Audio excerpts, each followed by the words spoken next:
Thank you all for coming. Tonight's speaker is Ben Nickley, who has just helped us with our Berkshire Bio Blitz that we did this weekend doing mist netting. And he runs the Berkshire Bird Observatory, and I will let him tell you the rest. Thank you, Ben.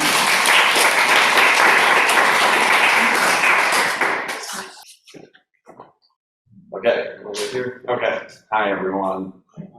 Thank you, Jane, and thank you, Chelsea, for having me here to give a talk. And thank you for having me here, Beats. It was cool to do your Bio Blitz on Saturday, to put up our mist nets in a different kind of habitat than we normally sample birds, and to catch some really cool sparrows and show people birds in the hand, which is very inspiring, and it was fun to do that. We love the education and outreach side of things, so glad we could help out with the Bio Blitz.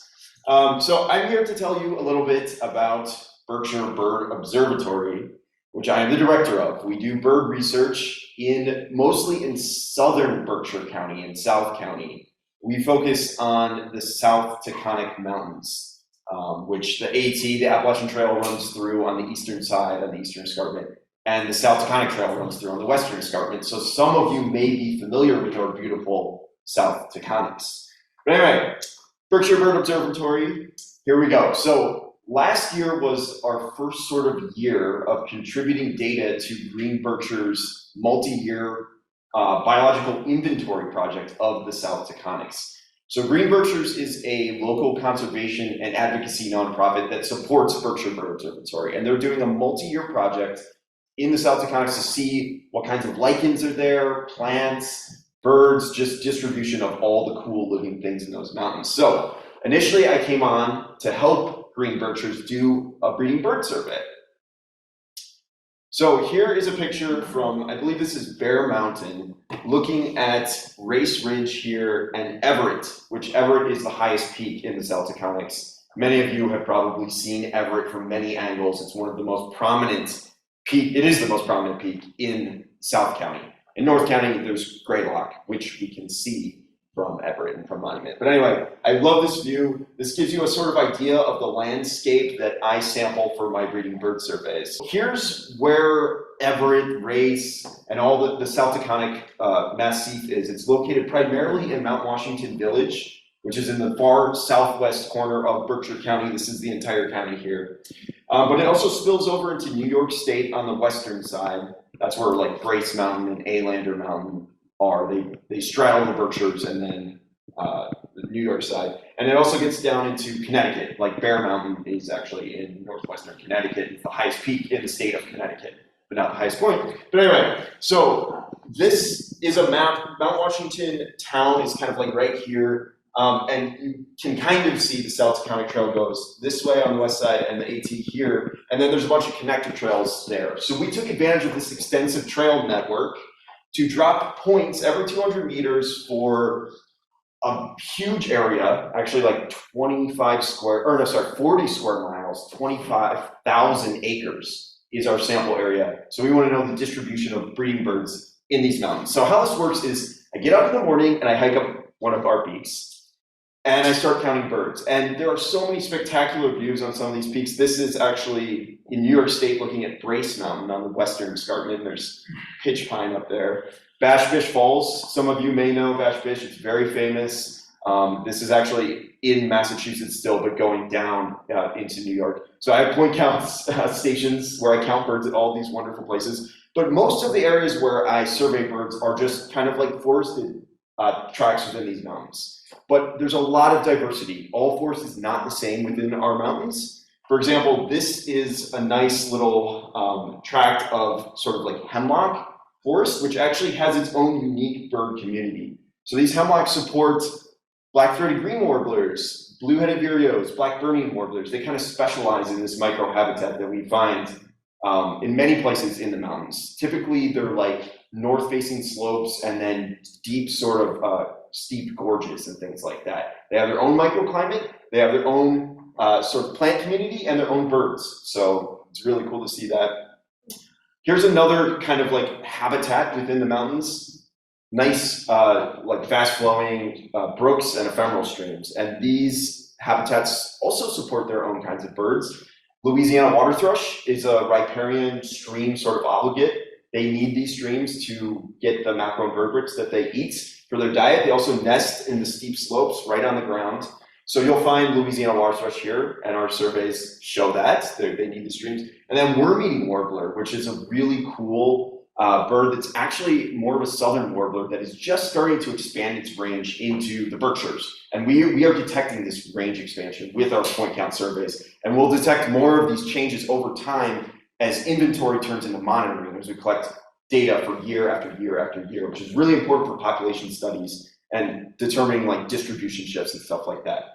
So here's another forest cover type. This is more of a lowland, bottomland oak, hickory type forest, which we get a lot of. And we get red starts in this lush sort of mesic deciduous forest, yellow-throated vireos, and many other really cool neotropical migrants. Okay, so as you start to move up slope, you get into more brushy rhododendron thickets. This is a beautiful mountain laurel in spring, and these things just pop off. They're absolutely stunning. You have the pink flower variety, but there's also white. So it's just like pink and white popping off all over the place in the spring. And these birds, the black-throated blue warbler and the Canada warbler, absolutely love mountain laurel thickets. And you'll find them in great numbers on the higher sort of slopes where the shrub structure is really great, because both of these birds nest in shrubs, so they need that kind of structure for their life cycle. So birds are great indicators of habitat, because if I go up and I'm seeing like shrubby mountain laurel stuff, it's like I know I'm gonna hear sooner or later black-throated blue warbler, Canada warbler. Might not see them, they can be skulky and they like to stay in the shrubs. Okay, I made it up all the way to the tippy top. This is actually the Appalachian Trail, the AT, on the top of Mount Everett, which is our highest peak. And at the top, the landscape looks a little bit different. There are these sort of rocky outcrops that are just sort of barren. There's some grasses in here, and then there's really low scrub oak. It's called bare oak, actually. And then there's also pitch pine in some of these areas, which is like a dwarf pine that you're only going to find at the very tippy tops of these peaks. So it's very, very special. And it's really cool. At the top of these areas, you'll find eastern towhees. They're all over the peaks of these mountains, which honestly, the peaks are kind of like virgin forests almost. They're like, who's going to harvest tiny dwarf oaks? Like, these trees must be very old, even though they're very small. And I think of towhee as like an early successional bird that comes in after things have been cut and then they grew up to shrubs like 5 years later. But yet what we see in our mountains is they're like a mature forest bird. It's just a different kind of forest. So to see that, to document that, is really special, and just shows you that there's so much that we can learn still about our birds that are even very well known, like eastern towhee. And then this is maybe the most special thing, I think, is we actually have a ridgetop warbler, the myrtle warbler or the yellow-rumped warbler, which only occurs, at least at our latitude, at the very tippy tops of these peaks. So this bird is basically associating with the pitch pine at the top of the tallest peaks in the South Dakota. So you won't find them breeding basically anywhere else at our latitude in Massachusetts. If you go further north into the boreal forest, yes, you'll find them many places, but for us, it's like they're only at the top. So I think that's super cool. So I've collected data for 2 years now doing these surveys, and I've got a lot of sort of like summary data. Eventually, I'm going to do some occupancy modeling, and this is going to be like a multi-year sort of analysis to look at population sizes, get estimates of populations, get bird habitat associations, and then do some statistical modeling to show how occupancy or where the birds are changes over time, and what habitat covariates might influence which birds are where, and what leads certain species to be, I don't know, more consistently in certain areas versus others. So this is going to be a big project that's going to get some really cool data that we intend, of course, to publish in peer-reviewed journal. And we'll share our data with our partners too, and do reports and stuff like that. So as I'm doing these point count surveys, I also find a lot of really cool friends on the trails. I love everything, right? I love plants, I have flowers, I have fungi. I love American toads, especially really fat ones. This one actually, as I was walking on the trail, he was on the trail, and he could barely hop. Like, he hopped, but his feet dragged because it's so big. And then I'm just like, all right, I'm gonna pick you up.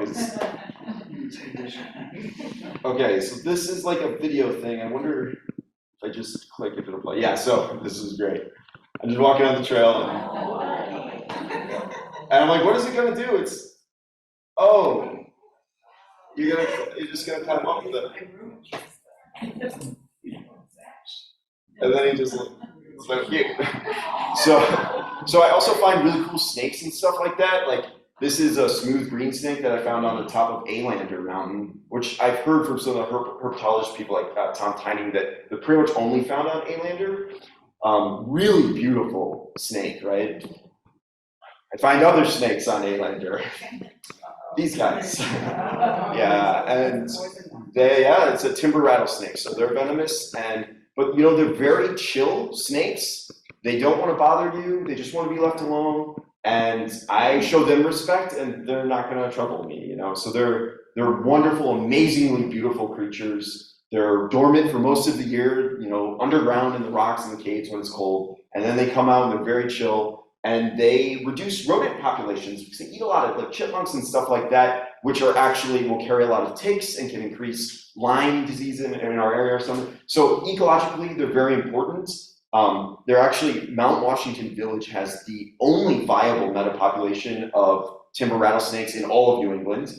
There's an estimated about 1,000 of them up there. So it's special. We're so very lucky in South Berkshire County to have these incredible animals. And I love them. I go up to where I know they are to look at them and, respectfully, right, from a distance. So here's a picture of, this is another story, tale from the field this season. So this was in June, after the leaf canopies of the trees were all out. I look at the forest floor and it's just full sun. And I'm like, what is that? It doesn't make any sense. I look up at the canopy and it doesn't exist. There's no leaves on any of the trees. This is an oak forest at the eastern slope of Bear Mountain in Connecticut, right? That's weird. I look down at the forest floor and it's just shredded leaves everywhere. Green leaves and green leaves turning to brown leaves. I look on the tree trunks of some of these oaks. This is a red oak, and it's these caterpillar things. And they're eating what remains of the leaves in the understory of like this witch hazel. Oops. So this is the spongy moth caterpillar. And these caterpillars have really erupted in the last 2 years, and they have decimated, defoliated, I should say, vast swaths of oak forest primarily. And it's really bad. So this is a non-native species introduced to Boston in like the 1860s or something for their silk. They escaped, and now they're found throughout New England, and they have these boom bust cycles where they will have huge populations, and they eat the leaves on all the trees and stuff, and it's very damaging. But anyway, I noticed this. We're documenting this in our point count data set because we're seeing where the birds are, and we will see how bird distribution and numbers change next year after this 2 years of spongy outbreak, because a lot of our birds eat insects that need leaves in those trees because the insects that they can eat need those leaves, and when they're not there, it's going to have an impact. So we get to document stuff like that with our point count data, which is super cool. This bird actually is one of the few, this black-billed cuckoo, that does eat spongy moth caterpillars and can deal with their toxic spines, and it can eat them by the dozens. And this is our logo, the black-billed cuckoo. So cuckoos are great. All right, so that's point count data, summer surveys where I listen for birds, I hike all the trails in the mountain. A big thing, what we're doing right now is migration monitoring. So for this kind of thing, we use a totally different method. And I just want to point out some migratory birds. Black-billed cuckoo, for example, it breeds in our region here in New England and across the sort of southeast Midwest. And it migrates, so that's breeding is orange, and then yellow is migratory. So in the spring and fall, it will fly over Mexico and Central America to get to where it overwinters, where it spends most of the year, which is actually in South America. Yes? You say the name of the bird again? Black-billed cuckoo. Oh, cuckoo. Yes. So this is a neotropical migrant. We detect them during our point count surveys because they breed in Massachusetts. This is a ruby crown kinglet. Ruby crown kinglet, this is Massachusetts right here. It does not breed in Massachusetts, and it doesn't overwinter in Massachusetts. This is where it overwinters. It just passes through Massachusetts, but it passes through in great numbers. So if we want to sample ruby crown kinglet, we can't try to count them when they're singing on their breeding grounds because they're not breeding in the state. We can't sample them on their wintering grounds because they're not wintering in the state, so we need to get them as they're moving through the state. So this is a short distance migrant that moves through in great numbers. Here's another long-distance migrant. This is a bay-breasted warbler. They breed far north of us in the boreal forest in Canada, like many of the neotropical warblers. And then they will overwinter in the Caribbean and Central and South America. So if we want to sample bay-breasted warbler, we also need to catch them when they're passing through our area. So these birds that don't breed or winter in the Berkshires, for example, in the South Taconics, they do still depend on the habitat here because these birds fly great distances to go between wintering grounds and summer grounds. And they fly about 8 hours a night at about 30 miles per hour, and they have to stop over many times on their migratory journey because a journey from, say, central Quebec to Colombia is like 3,000 miles. 3,000 miles takes a long time. You're gonna have to stop, you're gonna have to rest and refuel along the way if you can make that epic migration journey. So stopover habitat in the Berkshires, in the South Taconics, is absolutely vital for these birds that are only here for a couple of weeks a year. So where I sample these migratory birds during migration is in wonderful stopover habitat in South Egremont is where we do this work. And the habitat we sample is like sort of shrub marsh, sort of willow alder thickets that have high insect loads, and the birds love that, they come down for that. And also successional habitat, which concentrates these birds as they're passing through our beautiful mountains. So you can't see it really, but this is a mist net. This is what we use to catch these birds as they're flitting around through the vegetation.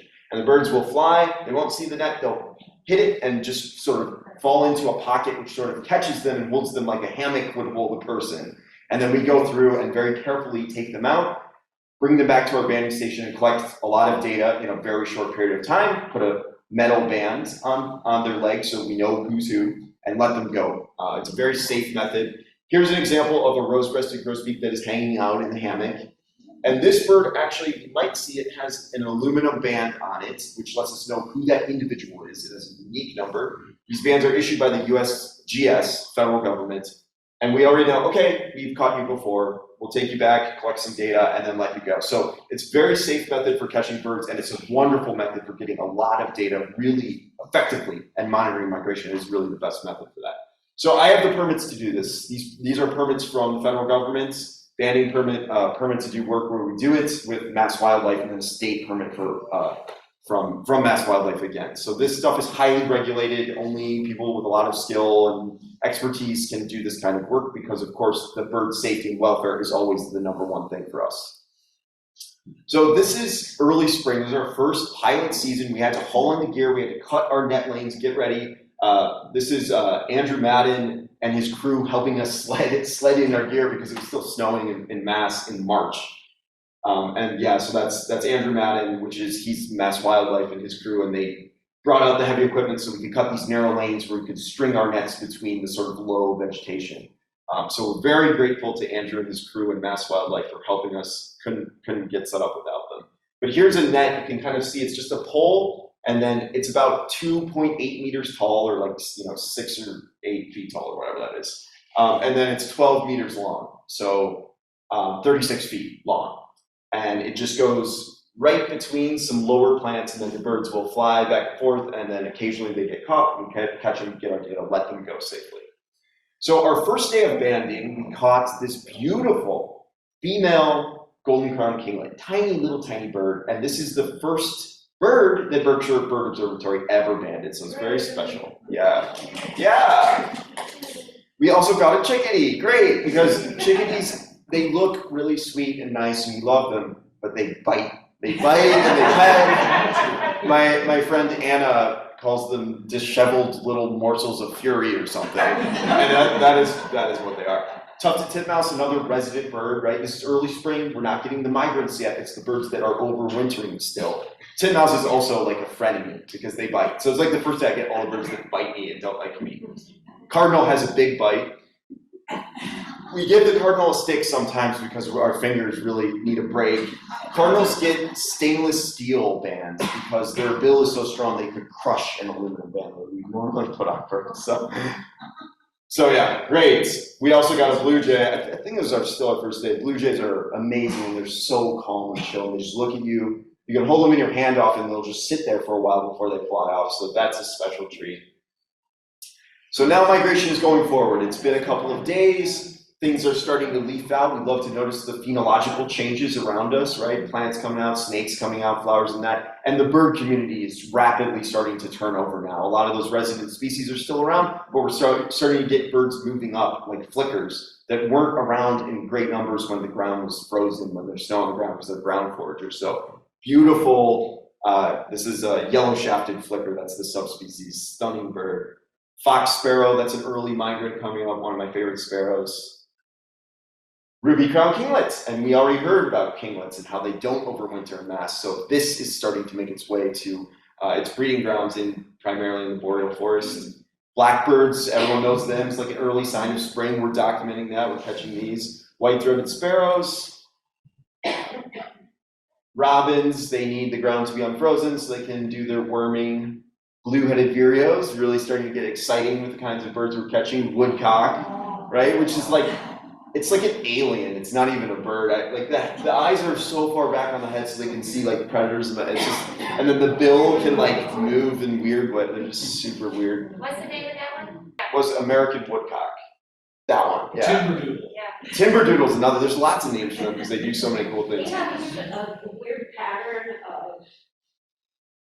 of behavior, the woodcock.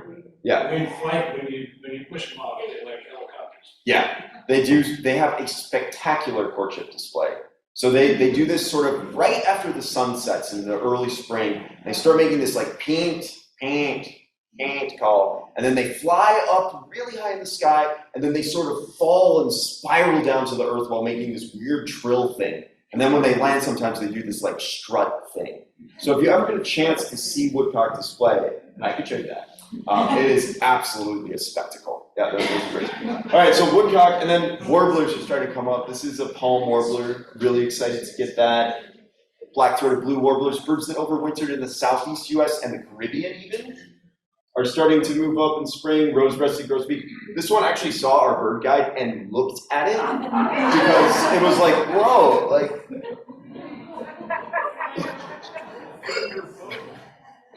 Black and white warbler, these are in the southeast, Florida, stuff like that, absolutely beautiful. Common yellow throats, chestnut-sided warbler.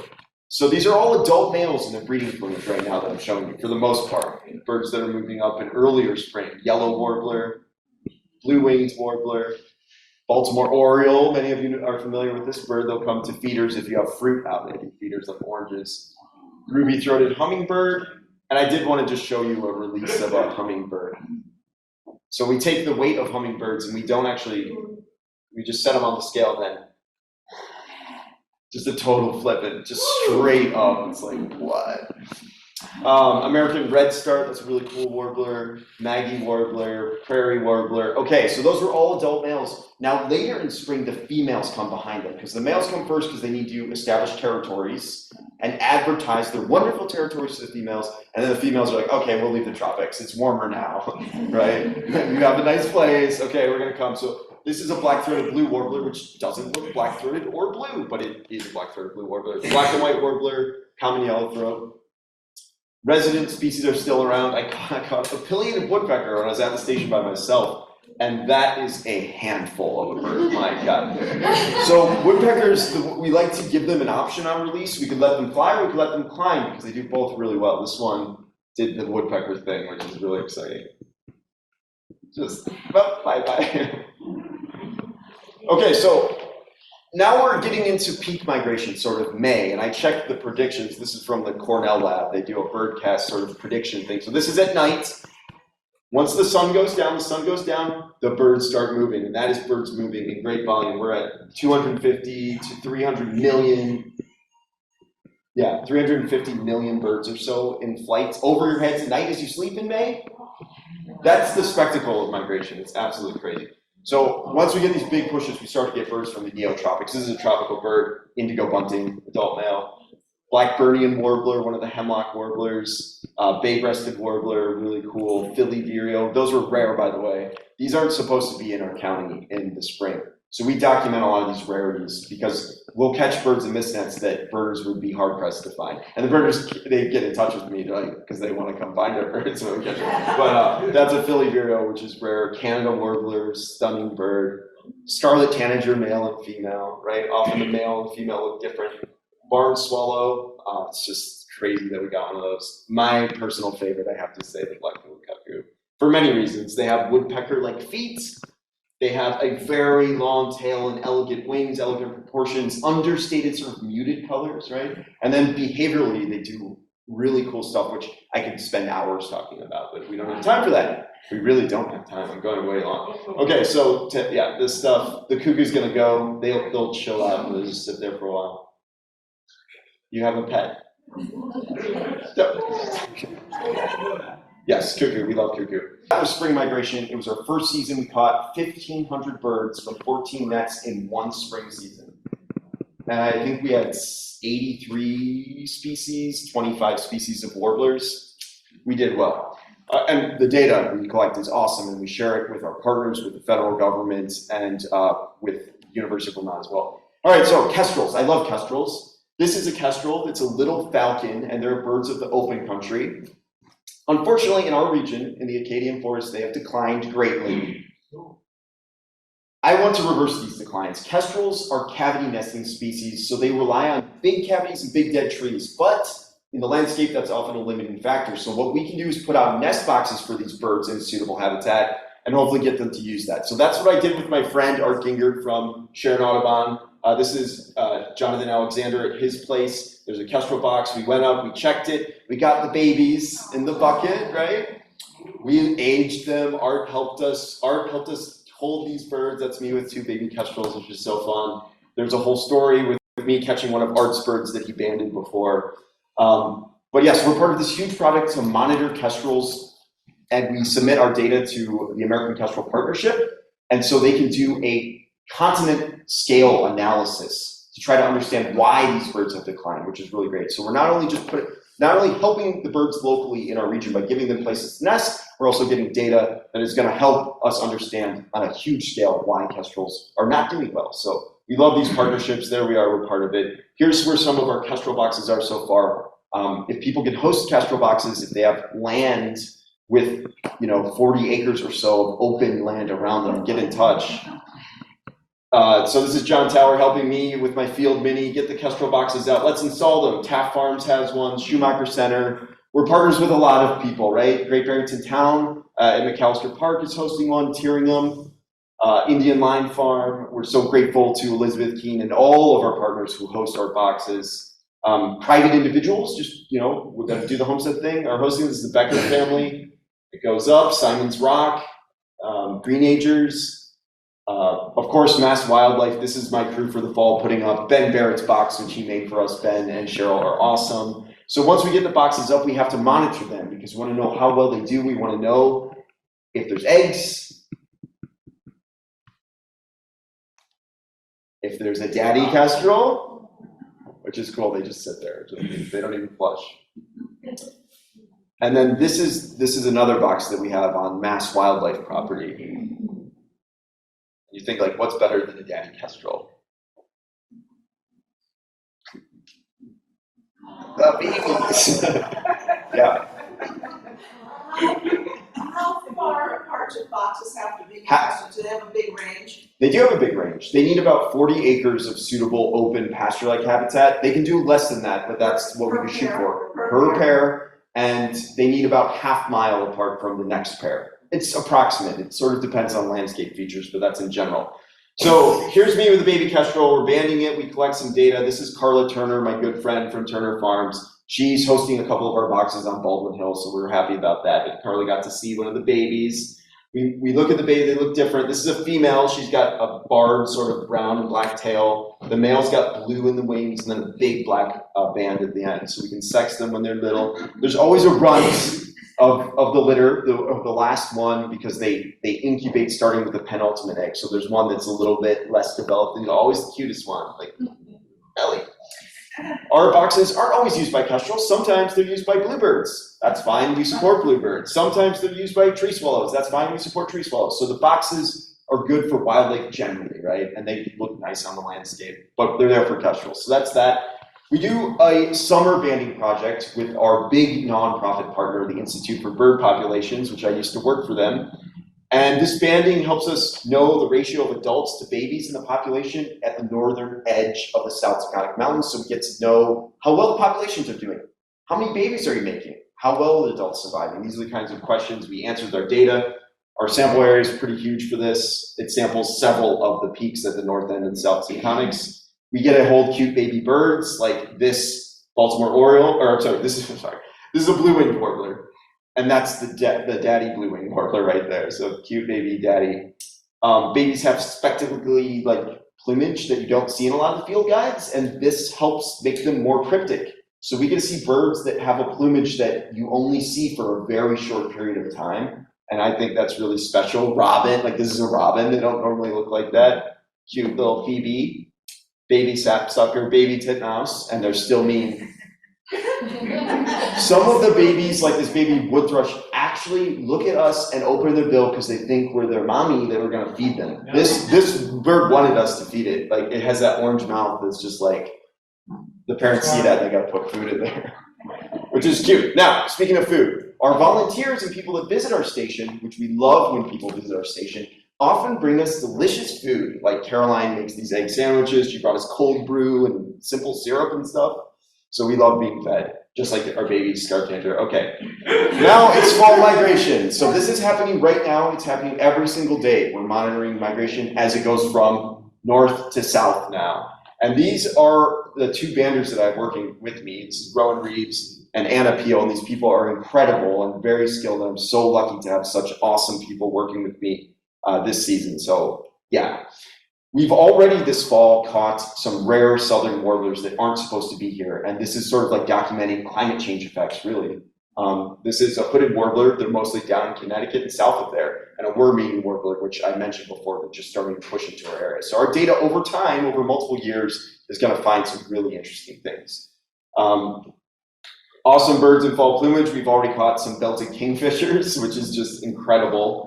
Birds doing molts in the fall, which we're recording and documenting. I'd talk more about that, but we don't have time. Lots of vireos, incredible Cape May warbler, bay-breasted warbler, first nuthatches, Connecticut warbler, rare, right? That was flagged as super rare.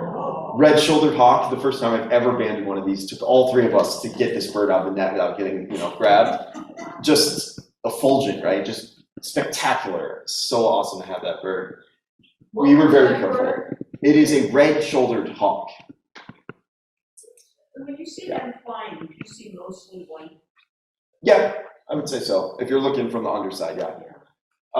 So I think this video, yes. So that's Anna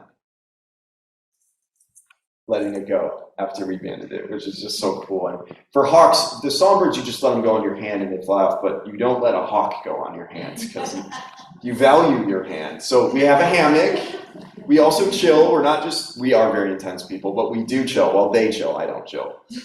We eat food. We love GB Bagel, and we love when people bring us GB Bagel. We have fun. We love when Jonathan Pierce and Momo bring us delicious, platters that fill our entire banding table. And when Ben Barrett bakes us his famous blueberry buckle, our volunteers and visitors treat us very well. Cheryl made this. Cheryl also makes us beautiful bird bags, so that's wonderful. And this is Ann O'Connor who made us these cookies, and this was just like yesterday. And I'm like eating the cookies so fast I didn't even have time to take the photo. I'm like, wait, I gotta do the photo.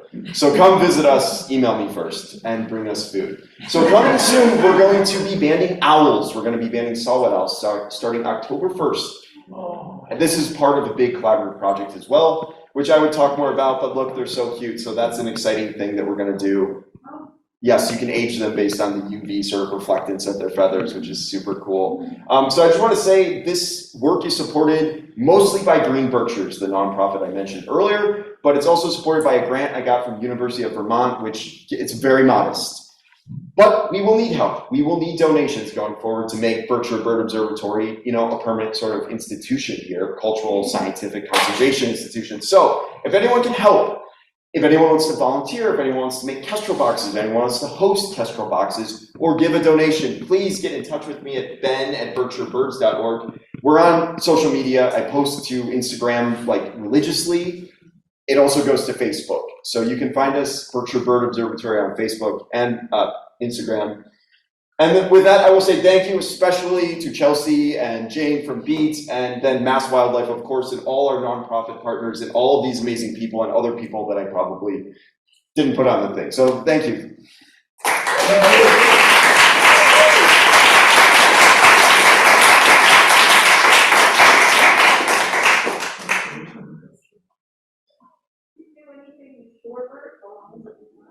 Well, no. I'm focused mostly on this land birds, the songbirds. We catch American woodcock. Those are shorebirds, actually.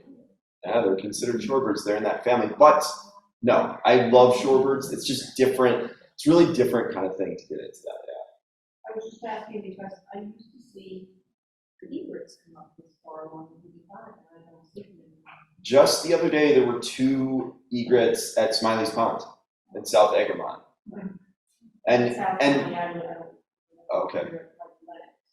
Okay, yeah, it's different. Yeah, that's interesting to note that, like distribution changes, local sort of things. It could be that they're still around, but they're just in a different area, just a slightly different region. Who knows? Yeah. I just wanted to mention, you probably know about this, but people in the room might not. I discovered Merlin. Yeah. The Merlin app. Yeah. And it's amazing, because I can just stand in the woods and hit the microphone, and it identifies all these birds, half of whom I do not see. Yeah. And it's really cool, so I just wanted anybody in the room didn't know about it. That is cool. I like that because it really opens your mind up to just how many incredible birds are all around us. So I love it for that. But I also love when people look for the birds and find them and try to identify the singer themselves, because just getting a list of, oh, it was there is different than like seeing it and like really watching a bird. Like even a robin, I could watch a robin for an hour and just be amazed at all the cool things it does. So yeah, the new tools and things like that are great, but also I think like just observing any birds, your birds at your feet or whatever can be very rewarding as well. Yeah.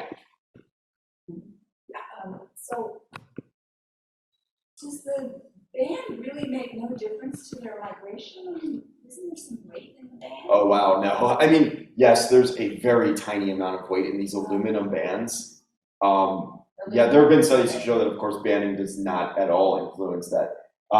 There are other tags that people sometimes put on birds to get more detailed information about their migration. Like bigger birds can take GPS tags, for example, which are fine scale tracking. There are also MODIS tags, which are slightly heavier, where it's like a backpack harness. But for all of that stuff, it's carefully considered based on the weight of the bird and the ratio of the weight of the bird to the weight of the tag. So our bands it's negligible, seriously. But for those bigger tags, the goal is to, so that you don't impact them, have it less than 3% of the bird's body weight. Of course, the aluminum bands are just way the heck less than that. Yeah. So it doesn't influence them. But our bands, I should mention why we put the bands on. It's not because we're tracking the birds with the bands. No. We're not. It's because we want to know if we catch, let's say, a rose-breasted grosbeak, and then later in the day we catch a rose-breasted grosbeak, was it 2 rose-breasted grosbeaks? Or did we just catch the same one? We need to know that. And then we can also get like how long birds stop over, if we recapture birds time and time again, and look at their fat scores and see if they're building fat, if our area is good stopover habitat and stuff like that. We can also get like longevity records over time with birds that breed in our area year after year after year. But mostly it's just to know numbers. Are we catching new birds or are we recapturing birds? That's why we banned them. Yeah. Yes. Avian flu. Talk about that now. I actually can't really talk with authority about avian flu anywhere. So I don't really know. I know it was a thing, right? With it's like, I know that avian flu influences bird populations where there's high density of birds. So that could be like poultry, right? Where they're all in a house and there's lots and lots of birds together. Or waterfowl. I know it can hit waterfowl populations a lot because they're in ponds in great numbers together. Typically, wild birds, it's like songbirds, birds I monitor, it's less of an issue. But I'm not an avian flu person, so I can't. Yeah. Well, I've had somebody ask me about feeding birds, whether it's a bad thing to be buying bird seed and who knows what kind of thing is being used in the, aggregates of bird seed production. It's definitely something you should think about, right? We should always think about what we're consuming and what are the costs and the benefits, big costs, like how was it produced and what did it take to produce it, stuff like that. I don't feed birds. I love people that do put out seed for birds and then really get to see birds up close, especially people that can't hike around as much as me. I think there's a lot of value to bringing the birds close to your window and getting to observe them. Maybe there are better, like seeds that are produced in better ways that you can get.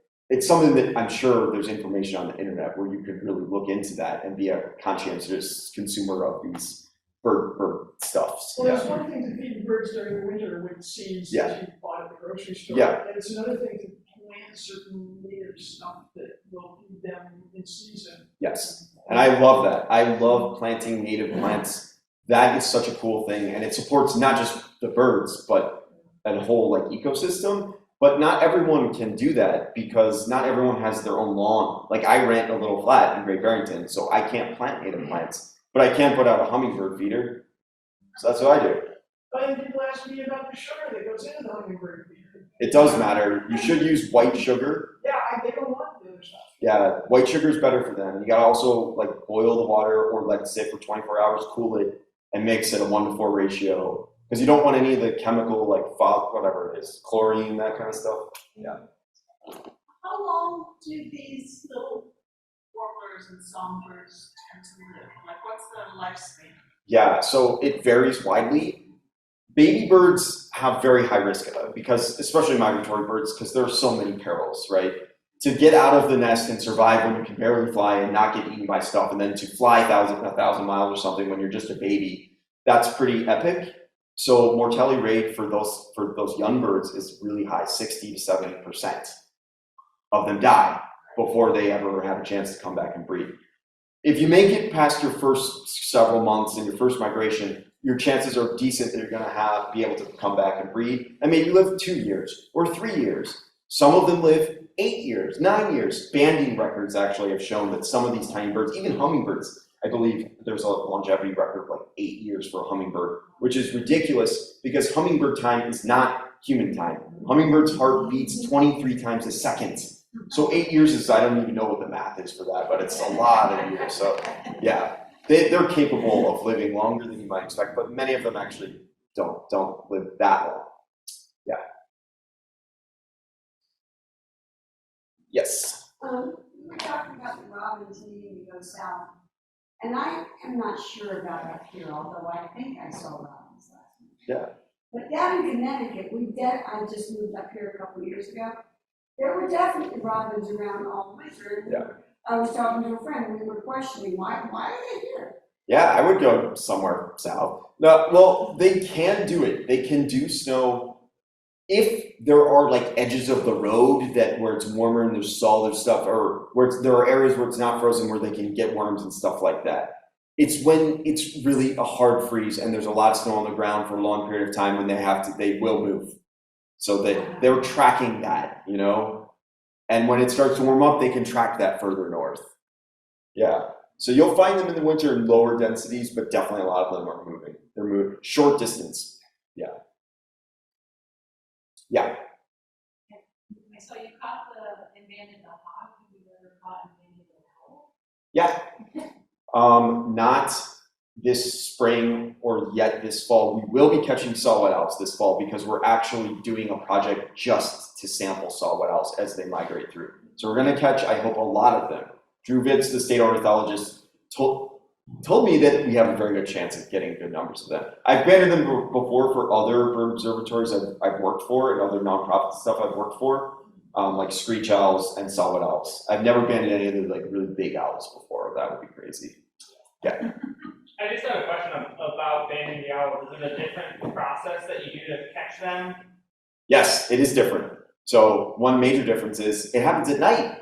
So in the fall, we're going to be getting up before dawn, doing songbird migration for about 8 hours, take a nap, and then we're going to band owls for 4 hours of the night, and we're going to do that every day, but we'll see.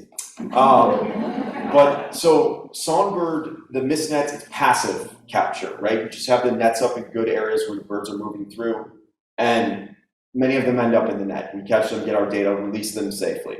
For the owls, it's different. We have an array of 4 nets that are a different size. The mesh size is bigger because otherwise the birds would just bounce out of the net. And then we use an audio lure that we put in the middle of this sort of array, an X-like array of nets. And we broadcast the male's toot or song, and then birds that are flying over at night and migrating, female birds primarily, will come down and respond to that call and then end up in the net. So it's active capture as opposed to passive, which is our songbird kind of stuff. Yeah.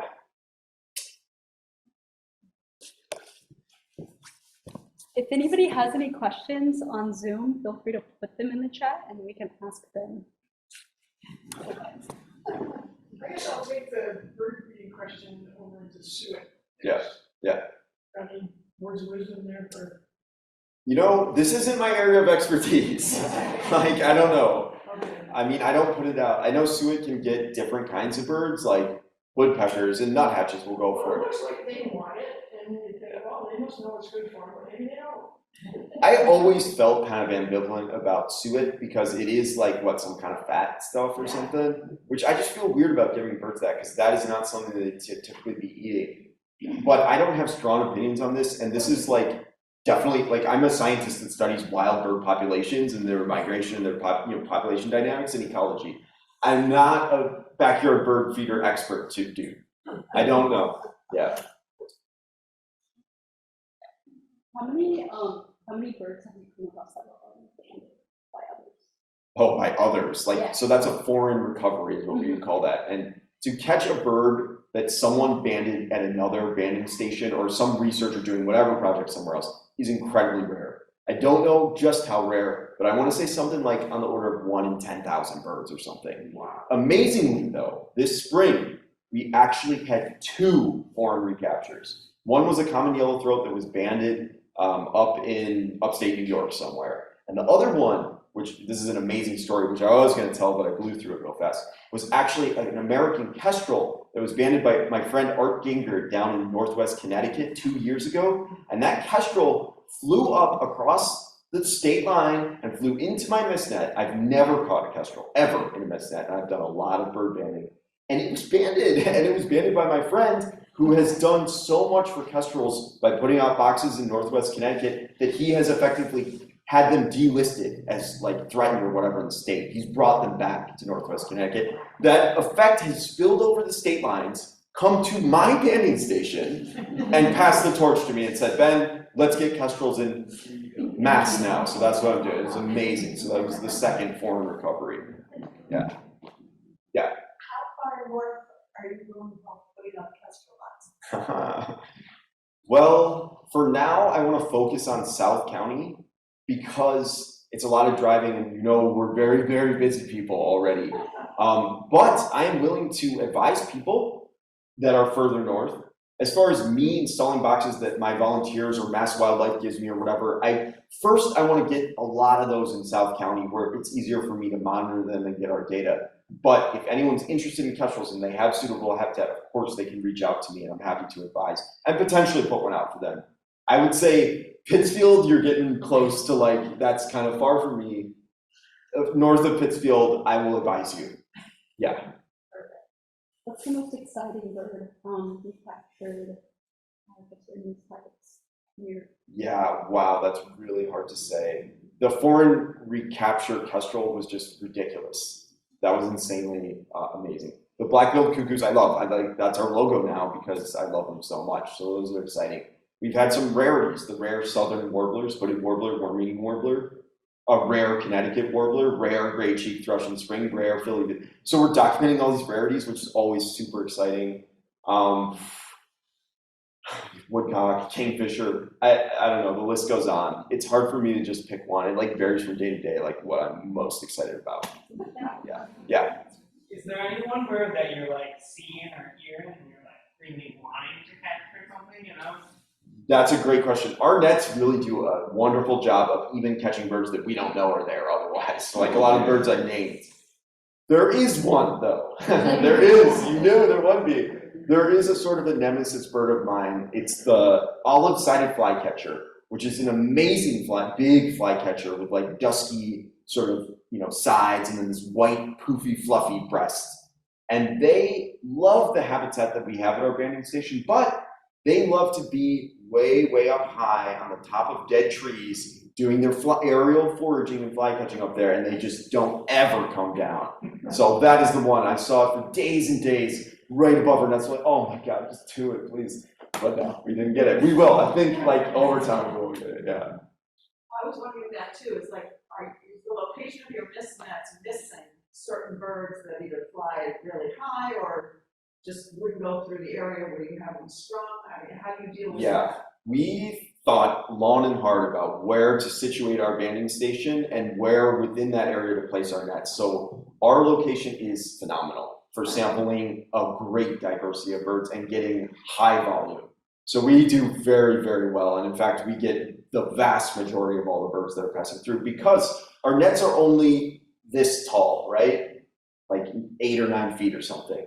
But we put them in areas where the vegetation is only about that tall. And these areas also are places that during migration attract migrants. Migrants that use many different cover types for breeding, but that will concentrate in these areas because they have good cover, they have water resources, and they have high insect loads. So we're doing a great job of sampling where the birds are concentrating at the north end of the South Taconic Mountains. As they're moving through our mountains, we have a hot spot.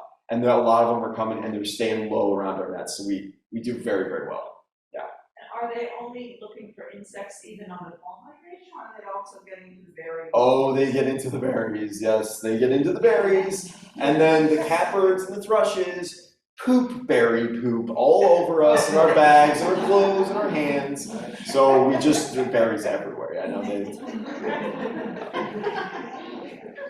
You have a question from the online chat. Someone is asking if we keep chickens and let them free range from time to time, would it be wise or unwise to put up a kestrel box? That's a good question. Kestrels are really small falcons. About 80% of their diet is actually grasshoppers and big insects. They will occasionally take mice. They will occasionally take a small songbird, rarely, or a little tiny snake or something. They'll never eat an adult chicken. Would they maybe eat a baby chicken if it was running around? That's possible. But if it's just like, if the babies are in the chicken house or whatever, and it's just like immatures or adults, a kestrel would never mess with that. So I would not be concerned about that, no. You have another question from the chat too now. Are other banding stations in our area also seeing rare southern warblers moving through? There aren't other banding stations really in our immediate area. So we're really filling a big sort of gap. Like we're the only constant effort mist netting station in the Berkshires. And this region supports an abundance of bird life, right? For resident, wintering, and migratory birds, certainly. We're on a major flyway, the Atlantic Flyway. And yet, here we are, Berkshire Bird Observatory, filling this gap. I do have friends at other stations that have noticed an increase in numbers of some of these southern birds, like in Maryland, in different places, but I don't really know of any. There are some bigger banding stations on the coast in Mass. No, because you were out there. But yeah, I don't know of any right around here. So I can't say. Yeah. I noticed that in the beginning of your talk, you talked about we are in hemlock trees. And I'm wondering if you're in your area for your coverage, if you are noticing the loss of our hemlock trees that are under attack from 2 or 3 different species of. Yes, I have noticed in certain hemlock gorges a lot of hemlock mortality, probably from the woolly aldegid insect.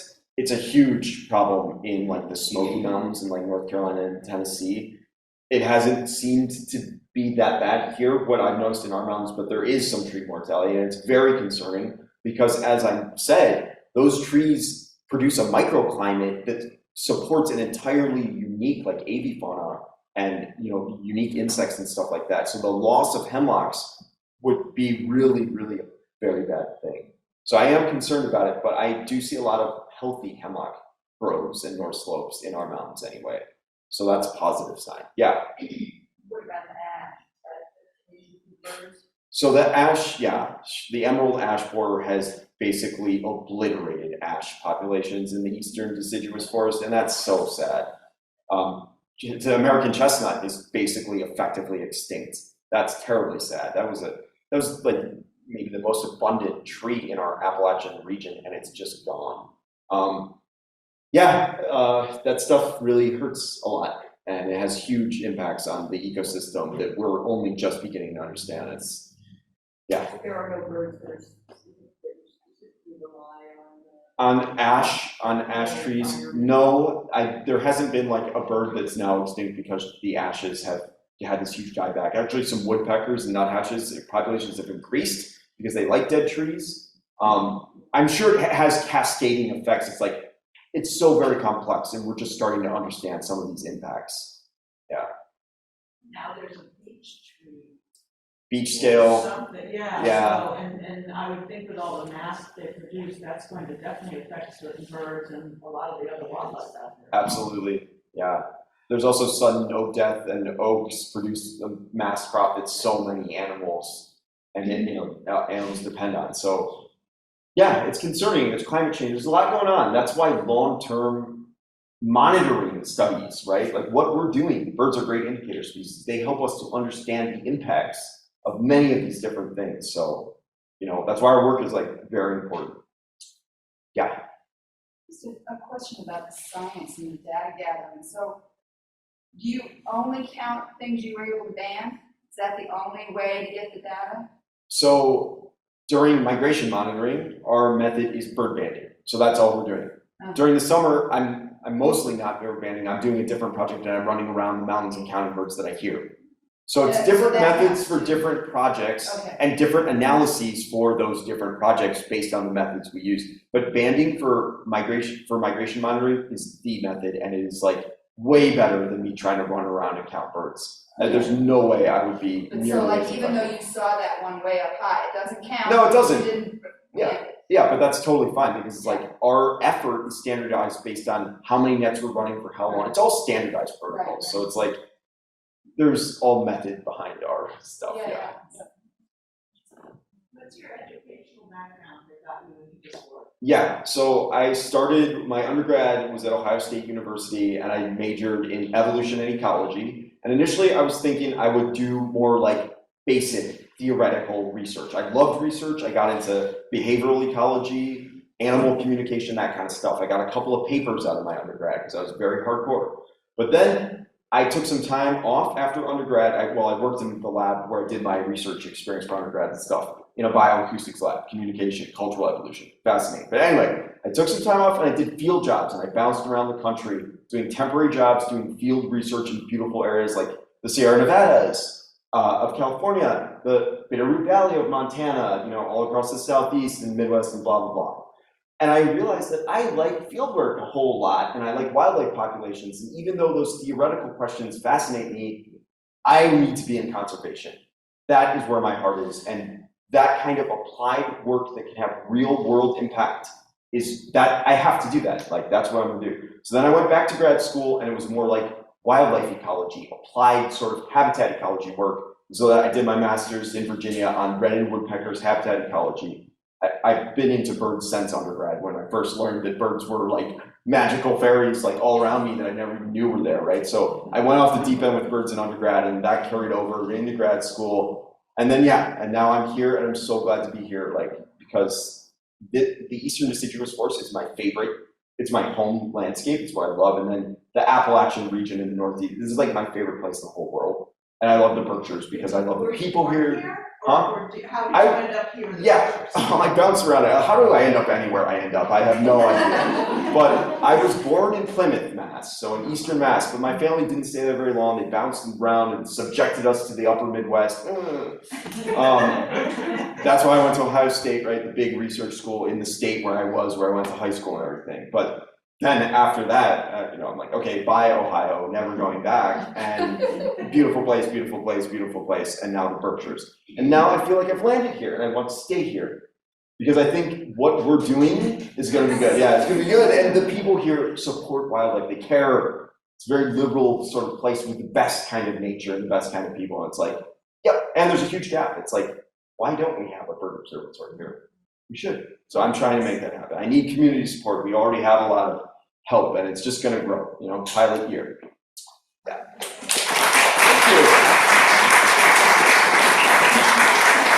We have one more question. Okay, great. Is what can you tell us about the current hermit and hermit thrush population here?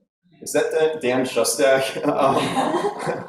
I can't tell you anything, actually. I don't know anything about the population trends of hermit thrushes specifically. We don't catch that many of them. We do detect a lot of them on our mountain point count surveys, but that data is just from 1 year. So population trends take year after year after year of data, and we just don't have that data yet. So I don't know. But there might be some papers out there that this person could find, you know, Google Scholar, or if they have university database access, they could probably dig into that. Yeah. All right. Well, thank you, everyone. Thank you, everyone, for on Zoom. Thank you, Dan.